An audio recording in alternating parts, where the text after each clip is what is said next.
Hi, my name is Sean Plott, or as I'm more commonly known on the internet, I'm Day 9, and I took a break from my usual casting of Wings of Liberty to come down here to Blizzard Entertainment and have the chance to cast some Heart of the Swarm Battle Report matches with Rob Simpson. Hope you enjoy.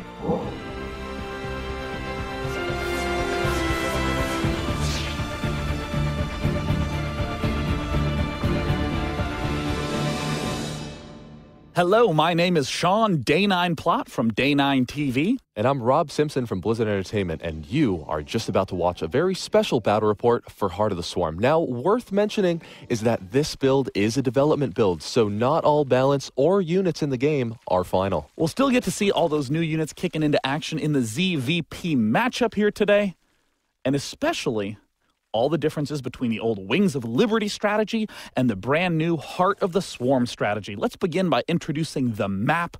Always the important part of the game. Howling Peaks has a pretty standard natural expansion right outside your front with a relatively wide choke to defend. And now that choke is going to lead down into the potential third base for said player up here in the upper right-hand corner of the map. And now you can actually see where this map starts to really open up with the variable attack paths. Yeah, I mean, there is a center to the map, but it's broken up into a lot of pieces. And even these little features, such as the destructible rocks, you can take those out and open up a new attack path to another expansion. Even your own natural expansion has this backdoor counterattack path, meaning you have to be aware of an attack coming from any angle at any point in time. And now moving down this ramp, we see what most players on this map have been taking as their fourth base. Now, worth noting about this area of the map is that not only is it in a small, lowered area, but also over here on the left side is the collapsible rock tower. Now, when you deal 500 damage to this collapsible rock tower, it lands and changes into destructible rocks. So that's a great way to create a temporary defense for that expansion. Another expansion up in the top left. I don't think it's as important that there is an expansion here, but more so that there are more attack paths, all relatively narrow. You can cover them with this watchtower to see what's coming from where, but plenty of action available in the center. As you mentioned earlier, this is the center of the map, but as you can see, it's not just a big, wide open battle area. There are so many ways to attack the center of the map and pass through. So if you had to describe the map in one sentence, it would be a big map with a lot of different ways to attack. And as we can see, the Zerg player pretty much going to be opening in that standard Wings of Liberty fashion. Most of the Zerg tech is late layer or early hive, so it's the late game where we'll get to see the Zerg really shine. Right, so here over on the Protoss side, you can also see that the first several minutes of the game will be very similar, but Protoss have access to a unit relatively early in the game called the Mothership Core. Yeah, we'll be getting a chance to see the Mothership Core in a sec, assuming that, of course, the Protoss player doesn't want to abandon all reason and not get it. But, you know, it's kind of significant to note that all the threats that existed in Wings of Liberty obviously still exist in Heart of the Swarm. Those early Ling Roach Baneling all-ins, still a threat. A Zerg triple expanding when you early expand as Protoss, still a threat. So we are, of course, seeing the Protoss player build those early cannons, those early gates, and we are, of course, seeing the Zerg build the early double queen. That's right, and now back over here in Protoss land, we have that first couple cannons being thrown down in addition to his gateway, just about wrapping up. And now up in the main, we can see that the Zerg player has a little bit more information on his opponent, but not too much given how early in the game it is. Yeah, Protoss floating right on in. Or excuse me, the Overlord from Zerg floating right on in, seeing everything Protoss has. And I like the fact that we're seeing Protoss build those two cannons because it's pretty difficult to cover all the wide open space at the natural expansion alone. Oh, and now take a look at that new Queen graphic. Yeah, and of course, when you hover over the hatchery, you can also see how many workers are attached to it, so you don't have to manually count 5 of 24, as of course the optimum worker amount is 16 on minerals, 3 on each gas. And oh, and what's this? Looks like, it's the Mothership Core. And this, a brand new, I guess, structure/unit. It's attached to the Nexus, and it has a variety of abilities. Teleport allows it to move to another Nexus. Energize for 25 energy. You can remax the energy on another unit. And now it also has Purify. It powers up the Mothership Core and lets it gain a powerful attack, effectively turning it into something like a cannon. Now it also has the Mass Recall ability, which recalls all units owned by the player back back to that Nexus. And of course, the upgrade to Mothership. If you love the Mothership from Wings of Liberty, it's still here. Rather than being built out of the Nexus, the Mothership core turns into the Mothership itself. But that Mothership core is so pivotal since you can use it to re-energize sentries in the early game, helping you hold off those early all-ins. Now, there have been some fancy new animations added in Heart of the Swarm. You can see how the creep spreads through the snake-like thing. The veiny new creep tumor animation, just to make things a little bit more snazzy. Third base now going down for the for the Zerg. And again, I want to emphasize that for the Zerg player, you're going to be doing a pretty Wings of Liberty-esque, somewhat early layer, focusing on the Roachling. We still see that this Mothership core also provides another layer of defense. And the Overlord's going to try to get in, see as much as it can, but it gets picked off. Well, now it knows the Mothership core is there, so who won who? So now we actually have this Stargate up here, started for the Protoss player, and he's also just about to finish up his +1 attacks. And the Protoss player staying active on the map, getting as much information, now finding that third base. Yeah, I would say that, we almost describe the Terran as being pretty much all factory focused in Heart of the Swarm. In Heart of the Swarm for Protoss, it's a lot more air focused. The new units are built out of the Stargate for that Protoss player, so I'm very excited to see what's going to be popping out of Protoss soon enough. But at this point in time, Zerg now maxing out on all those gas geysers and starting to tech up. Oh, and now if we take a look, that's an Oracle. Now, the Oracle is a brand spanking new flying caster for the Protoss Armory. Also, another new one is the Tempest. Tempest, I mean, I don't know if it's going to be constructed this game, but it can be upgraded to have 22 range. That's like 50 siege tanks, Rob. You can assault things from such an absurd range. Oh, man. And when combined with the Oracle can use Preordain, which places vision and detect it on a building. So that enables the Tempest to fire from super long range and harass. I'm really excited to see some of the new Oracle abilities. We're also looking at some of the new Zerg units. The Swarm Host is layer tech, so when that Infestation Pit is done, there we see the Swarm Host's availability. And now the Oracle moves so quickly across the map. It's sort of a harassment spellcaster. One of the abilities, as you were saying, Preordain, gives vision on any building at all. There's Entomb, which locks down minerals, preventing the opponent from mining, and of course the cloaking field, which allows you to cloak all your nearby units.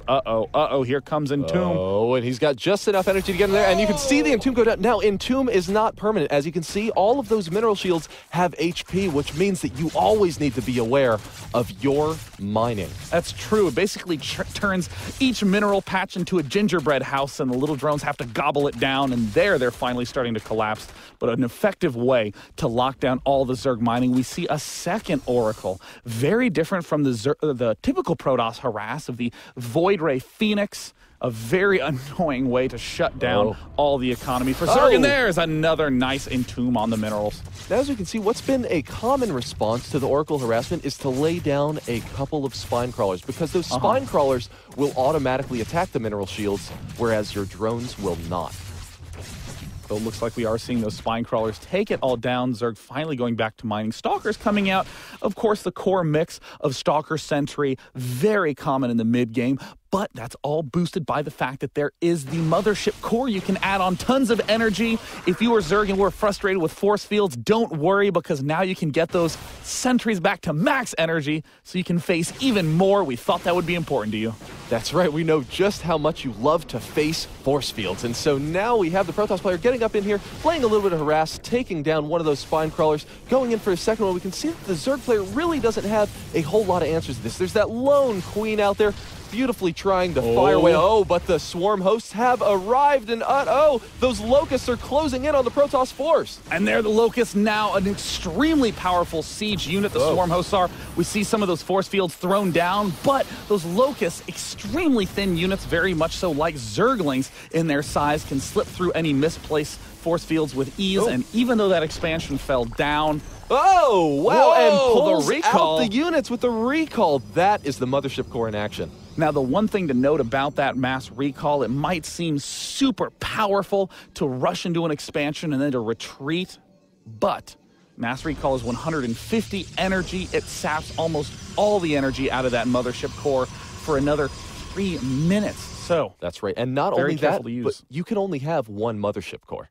Exactly like the mothership in that regard. We do see the 2 oracles on the minimap spread out. Looks like Zerg is planting a line of spine crawlers and swarm hosts, and has the Hydralisk there to deal extra damage. I mean, a lot of people talk about the Roach as being the unit that absorbs the damage, and the Hydralisk being the one that deal it. Well, Locusts and Hydras, a great way to push these back, and the Locusts are free. They're generated from the swarm hosts, so now we see space being controlled very well by Zerg, and Protoss is a little bit on the retreat. That's right. So if you're able to land your Locust in the center of the map and control space, now we also saw that the Protoss player, because those Locusts were closing on him, he actually had to use some of his energy to defend from those free units. But now the Protoss player moving around the center of the map, just as we said, there's so many places to attack, but it's looking like the Zerg is ready with Hydras. Oh, this is a really risky engagement because we see those Hydras are on creep, which means that they are going to be moving very fast.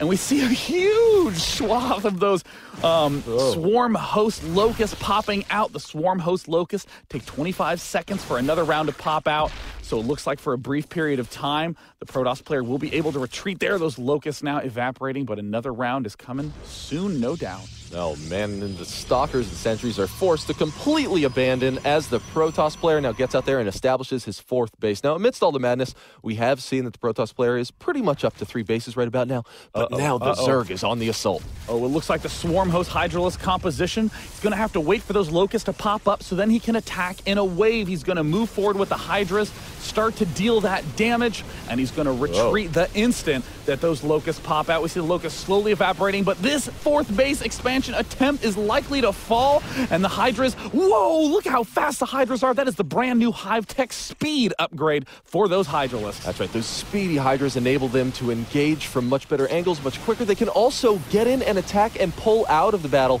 much faster as well. And now we see just how effective those Locusts truly are, moving in those free units and having them absorb all of the attacks while the Hydras take down the Nexus. Oh, and they get the Nexus, and the next round of Locusts pop out in slow mass numbers. The Locusts continue to invade. And where'd that come from? That cannon is the Mothership Purifier ability. That's the Tempest. Excuse me, I just saw a long-range shot coming from nowhere. Look how speedy those Hydras are, closing in on that Tempest very quickly. They're off creep, but look at them close that gap. Ooh, Tempest trying to get away. Oh, the most expensive air unit for Protoss is going to fall.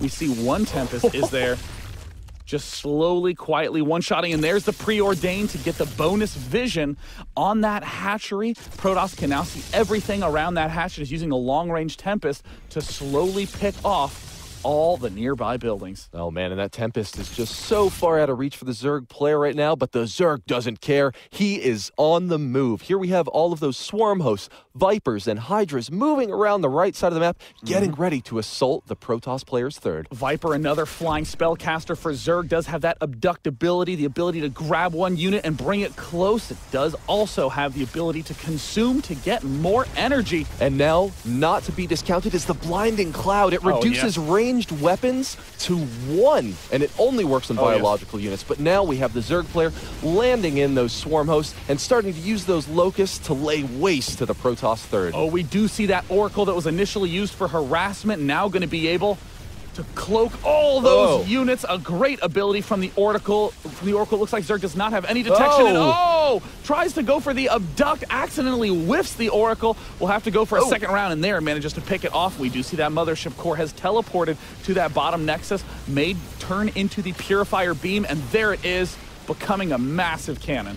And now the Vipers are over there biding their time, just waiting for the right opportunity to once again get in there and abduct a few of those Protoss units. And now we see yet another warping round coming out from the Protoss player, although those Zealots are just falling at the hands of the Locusts. God, the Locusts are just so powerful, Rob, especially backed by the Hydralisk with their fast ability to micro. We see the Tempest does have the range upgrade. It is firing from so far away.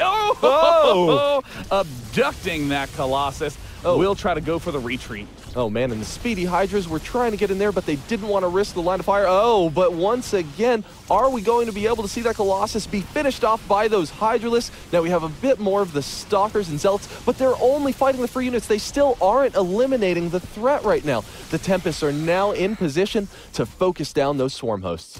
Great positioning there by the Protoss, working away at the Swarm Hosts with the sickening range of the Tempest. They're slowly eliminating them. Protoss will no doubt be able to finally deflect this attack, so long as he can just hold on a little bit longer. But those free locusts being generated by the Swarm Hosts are slowly dwindling the probe count. And of course, once another again nice abducted.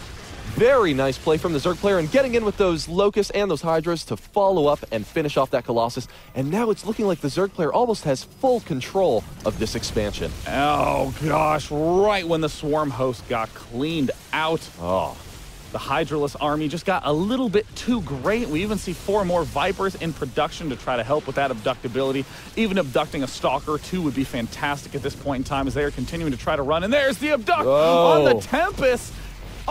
Getting eaten alive by those Hydralisks. They were trying to hide with their range for so long, but could not quite stay defended that much longer. And now the Protoss player is starting to push back the Zerg threat, but his base out here, his expansion is just in shambles. I'm not going to lie, Colossus were good against Hydras and Wings of Liberty. They are still good against Hydras. In Heart of the Swarm, that Hydra line is completely decimated. And now we see the Zerg player staying active with those Speedy Hydralisks, moving around to once again deny that expansion. Oh, but just as you said, those Colossi are frying the Hydras, especially with that Tempest backup fire. And you know, it's so key to note that the Hydralisks now, as a late game unit, are used for counterattack, used for harassment, the way that roaches or lings once were. But more importantly, the Hydralisks are a extremely potent force in any direct engagement as well, thanks to that speed, thanks to the Swarm Host. Protoss now trying to do some harass attack, dealing damage to that top left hatchery with whatever it can. Very small mix of units, but look at the range on those Tempests. Jeez, that's crazy to see in action. Man, they are just hammering down on this expansion. The Zerg player is scrambling to get over there, and he has Ultralisks now in his composition as well. Now, Ultralisks have the charge ability. It's burrow charge. It can close such a large gap and briefly knock up and distract units as they close that distance. The Vipers do want to get in position and cast that abduct to snatch up the Tempest, to snatch up the Colossus. But the Oracle still being used to entomb all of these mineral fields, try to shut down the mining. Those remaining Swarm Hosts that ate away the bottom base now slowly trying to work on the Protoss Natural. Oh, man, and the Zerg player, we can see, is just trying to establish map control to the best of his ability right now. Both these players really just vying for the economic game. Now, as we can see, those Swarm Hosts just really getting the bang for the buck for the Zerg player and just preventing that Protoss from doing what he wants. Oh, man, and those Locusts are just hammering down once again as the Tempests finish them off. Gosh, the range on those Tempests is just absurd. In the meantime, the Zerg is now starting to get into another big engagement. Where are the Vipers? Where are the Vipers? There's the big burrow charge from the Ultras, allowing them to get right up in the face of those Colossi. The big damage dealers used to hiding in the back, but they can no longer, getting pulled right into the thick of things. The Colossus get pulled back. Ultralisk, abduct, corruptor, everything eats those Colossus alive. The Tempest trying to do their best. But once again, just getting pulled into the army, and we can see those Corruptors just finish them off as the Vipers bring them into the clutches of the Zerg force. And there we see the Purifier on the mothership core, allowing it to blast down those Ultralisks swiftly. But Protoss base count is looking mighty thin at this point, Rob. It most certainly is. We can actually see the Protoss player is just fighting to hang on to the game. And once again, that slithering creep tumor animation moving out there. And wow, this whole time, the Protoss player has stayed so active with those Oracles, making sure to do whatever he can to stay in the economic game. Yeah, I mean, it's so hard when you're low on the bases and Zerg's high on the aggression to have an answer. The Oracle is that answer, but it's still only temporary. And especially when your opponent has just drastically more bases than you as well, it's going to be very hard for you to stay in just on the heels of the Oracle.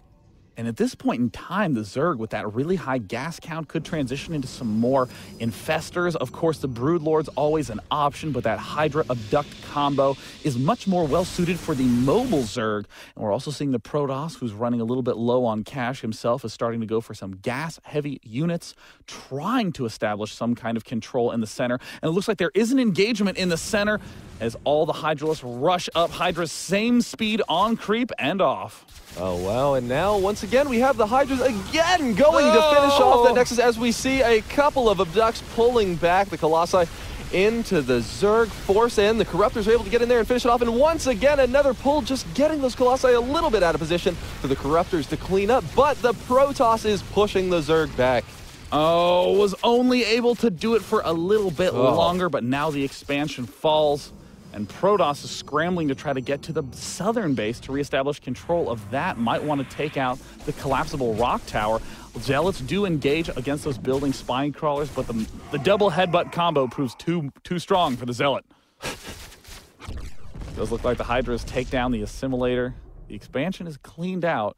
And gosh, I mean, Hydra Viper with the Swarm host, it's just so good at slowly breaking those lines. But as you were saying, Rob, the Oracle is just nonstop harassment. Yeah, staying active with that unit can just be so valuable. I mean, every time that you're able to land the shields onto those minerals, that's guaranteed harassment. It doesn't matter whether or not they're fast on the reaction.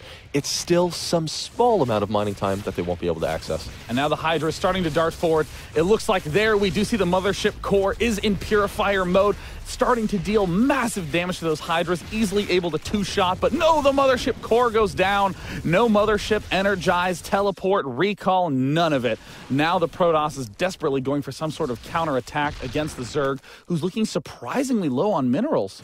Oh man, and we actually, so as we see the Zerg player try to establish some sort of defensive line across the center of the map, it seems as though the Protoss player has gotten there just a few seconds too soon for the Zerg player to defend, and those spine crawlers are falling left and right before they're able to burrow. The Immortals dealing massive damage to all the armored buildings, but Hydralists are a light unit type. And that is largely the mix that we are seeing out of Zerg. And we see another nice Abduct, allowing him to pick off those High Templar. No Storm for you soon. And there's another Abduct on the Archon, able to escape safely, though. Oh, pulling the Archon back into the clutches of death. Yes. The good old yoink move continues to pick off those Archons one at a time, and now we see the probes even trying to surround the Hydras, but my God, are they fast. But the Protoss force a little bit too much, and due to the nonstop harassment from the Protoss player with that Entomb, it's looking more and more like the Zerg player might actually fall in this game. Oh man, and in comes yet another assault from all of these Zealots, moving up into the upper left expansion, finishing off what is left of these two spine crawlers, and now those drones are free for the picking. I actually don't believe it. Did Protoss actually pull this off? I mean, the number of abducts that were going on, snatching up all those valuable Colossi. But I mean, the Viper, so expensive at 200 gas, even if you invest in 3 Vipers. That's 4 Infestors you couldn't build. That's a full set of upgrades. That's almost 12 Hydralists that you are suddenly not able to build. Right, and we also saw that the Zerg army really ended up being largely comprised of those caster units, but not units that could deal damage to everything. We saw just that large group of Vipers and Corruptors be destroyed by all those Stalkers and Archons down at the bottom. And now that assault has continued. Oh, the income is so low for the Zerg player right now. That Oracle is really paying off. Incredible job on the Oracle. I wish there was a little counter of how much money he's hurt the Zerg player. And now we see the Hydralists on the creep, chasing down those relatively slow Protoss units. Nice little rearrangement micro there. The Hydralists, without the support of the Swarm hosts, are a lot weaker, though. They're falling very rapidly, and it looks like Protoss making a big push up the center lane.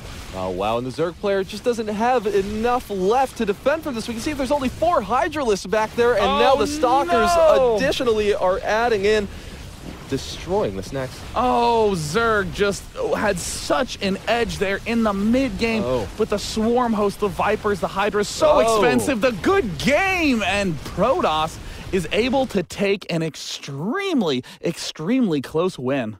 So we hope you got the chance to enjoy this new showcase of strategy and units in Heart of the Swarm. I'm Day 9. And I'm Rob Simpson. Thanks for watching.